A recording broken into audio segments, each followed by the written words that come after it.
السلام علیکم۔ آئیں بچوں، میں آپ کو ایک طوطے کی کہانی سناتی ہوں۔ منی کا طوطا۔ ایک دفعہ کا ذکر ہے، ہمارے پڑوس میں ایک لڑکی رہتی تھی، اس کا نام منی تھا۔ منی بہت اچھی لڑکی تھی، اسے جانور پالنا اچھا لگتا تھا۔ ایک دن ایک شخص طوطے بیچنے آیا۔ منی نے طوطے کا بچہ لیا۔ وہ ابھی بہت چھوٹا تھا، لیکن تھا بہت خوبصورت۔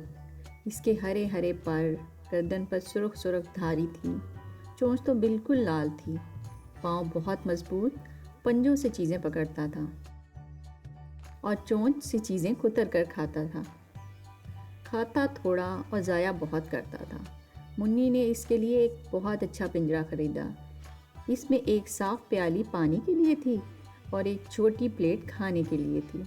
پیالی سے طوطے میاں پانی پیا کرتے تھے اور پلیٹ سے کھانا کھاتے تھے۔ چوری، پھل، بادام اور مٹھائی بھی کھاتے تھے۔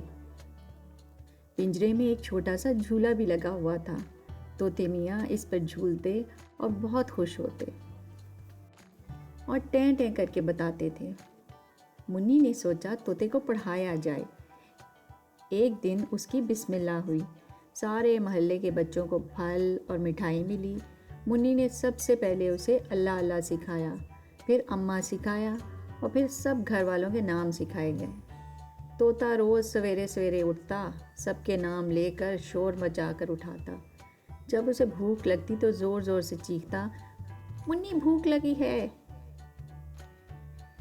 بھیا آ گئے، بھیا آ گئے، کبھی ابا آ گئے، ابا آ گئے۔ ایک دن طوطے نے بڑی ہوشیاری دکھائی۔ منی کے پاس ایک چھوٹی سی سونے کی انگوٹھی تھی جو اسے نانی نے دی تھی۔ وہ کہیں گم ہو گئی۔ سب نے بہت تلاش کیا مگر کہیں نہیں ملی۔ تھوڑی دیر میں نوکر نے طوطے میاں کا پنجرا باہر درخت پر لٹکا دیا۔ صحن میں کچھ مزدور کام کر رہے تھے۔